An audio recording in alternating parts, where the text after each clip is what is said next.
Welcome to another episode of Hard Target Range. Today we'll be looking at the Ruger GP100 Match Champion. Let's go shooting!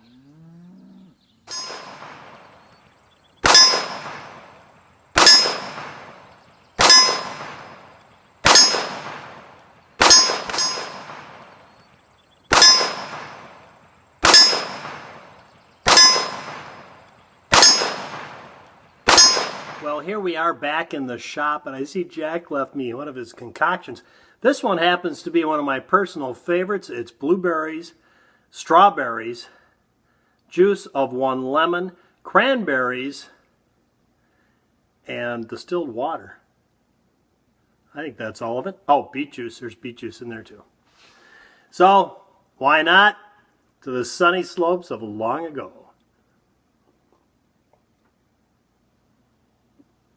It's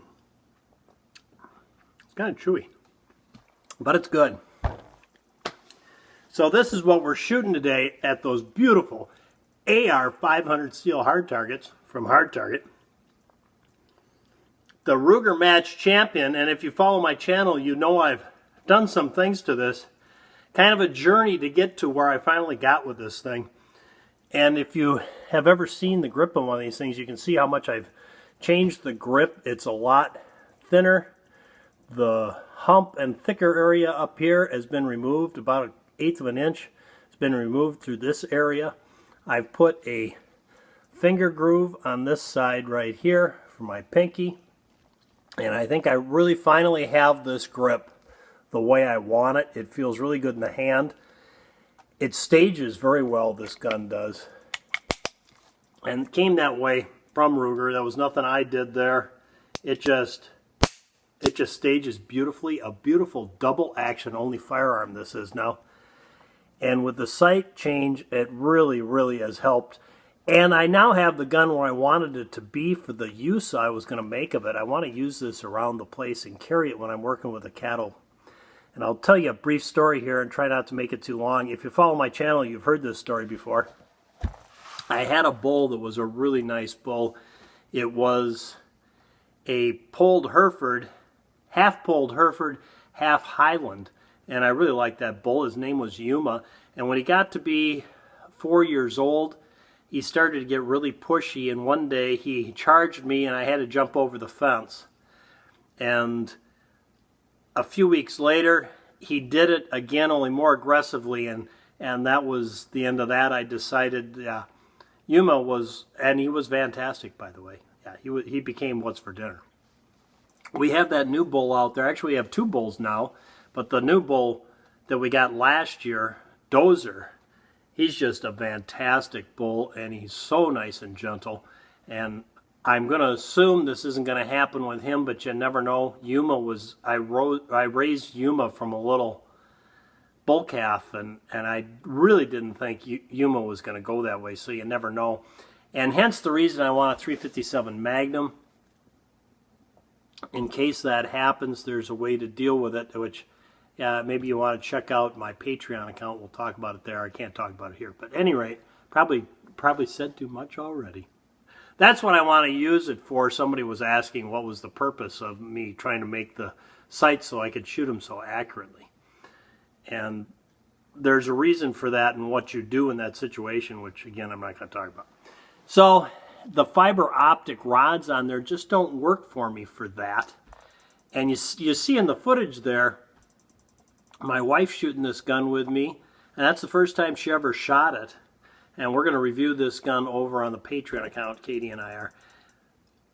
But she feels this, she has the same thing going on as I do.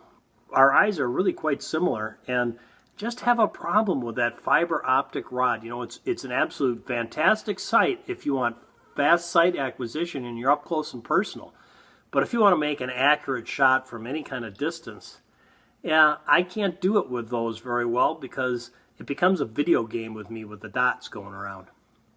And I can't see any of the iron sights, front or back, on the ones that have fiber optic rods on the back and the front. Those are really a problem. Here I was having a problem keeping this on target as I pulled the trigger because I wasn't seeing that fine line on the front sight and the fine line on the back sight, and being able to keep it at the correct angle and the correct distance in the center. And that makes all the difference in the world between an accurate shot and an inaccurate shot. So there we are. That's just me.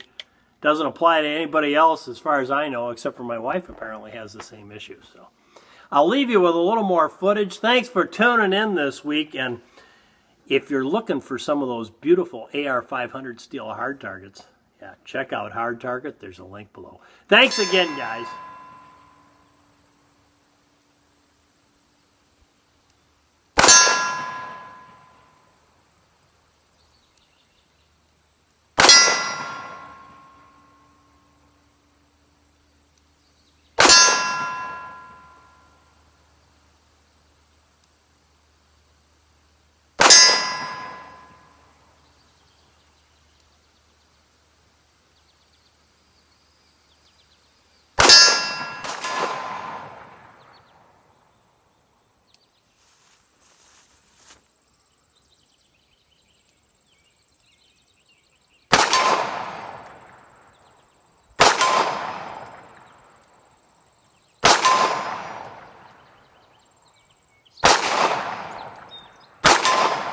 I missed one.